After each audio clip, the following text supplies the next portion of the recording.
Dear friends, today I will continue with the rules part. Okay, and we have completed till rule 3. So today we will discuss about rule 4.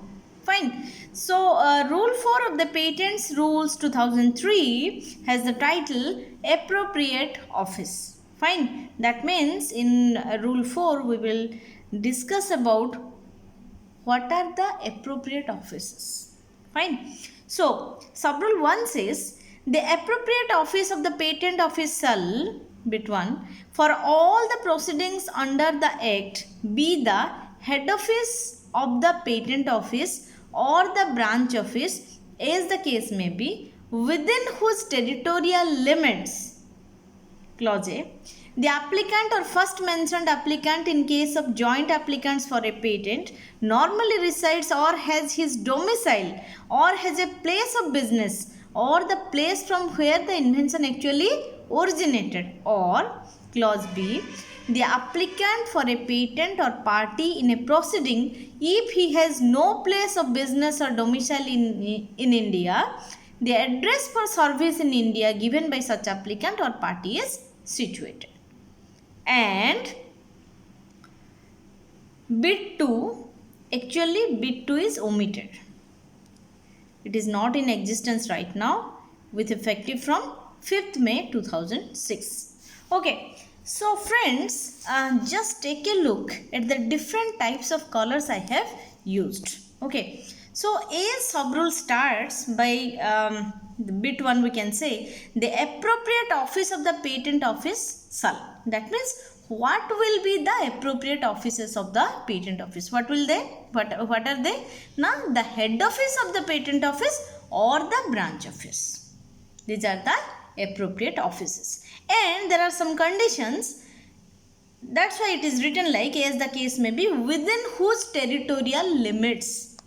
Okay. So to give some specifications, clause A and clause B are written. Okay, so clause A says the applicant or first mentioned applicant in case of joint applications.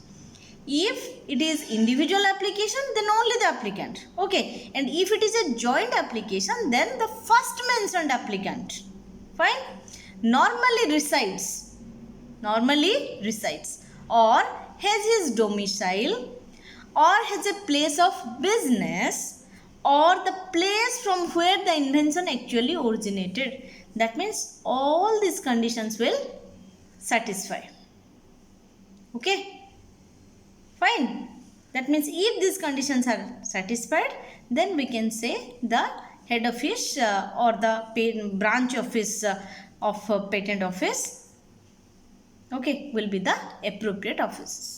Fine. So similarly, clause B says the applicant for a patent or party in a proceeding, if he has no place of business, or domicile in India. He has no place of business and or domicile in India. But the address for service in India is given by such applicant or party is situated. That means that address is situated, and this thing satisfies the condition which we require for the appropriate offices. Fine. So next we will proceed to, just I would like to say that observe the highlighted words. These are the key points actually. Fine.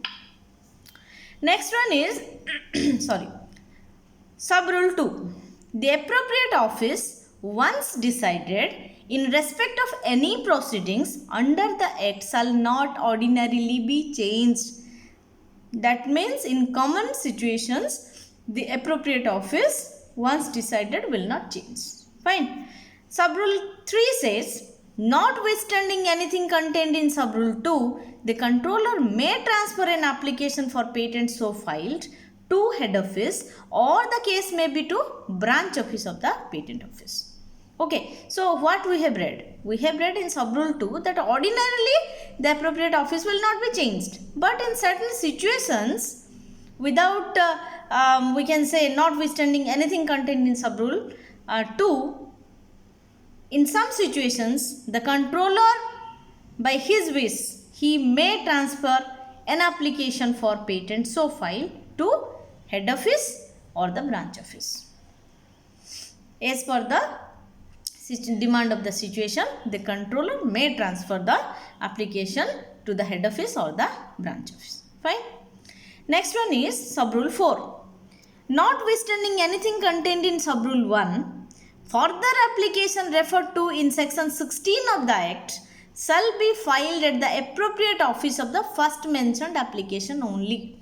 So for this we will go to please refer section 16 of the Patents Act 1970.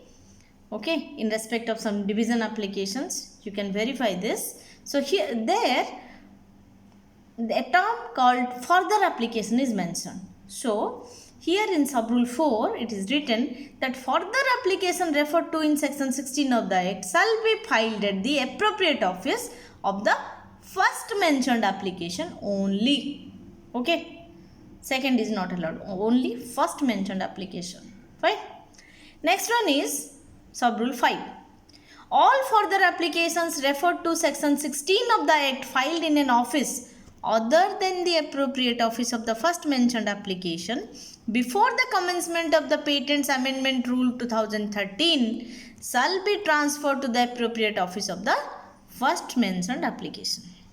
Okay, that means before the commencement of the Amendment Rule 2013, if some further application is filed in an inappropriate office, okay, then what will happen? It shall be transferred to the appropriate office of the first mentioned application. Okay, so I would advise you, I will suggest you to please refer section 16 of the Patents Act 1970 to get a clarified view. Okay, so friends, this way, if you have any questions, any compliments, comments, please write to me in my comment box, and please share my video, and please subscribe my channel. Friends, if you have any questions also, so please write to me so that we can have an interactive session in future. Okay, so well, this way sub-rule 4 is completed. So thanks for listening to me. Thanks for your patience to watch the video. Thank you so much, friends. Stay safe, stay blessed.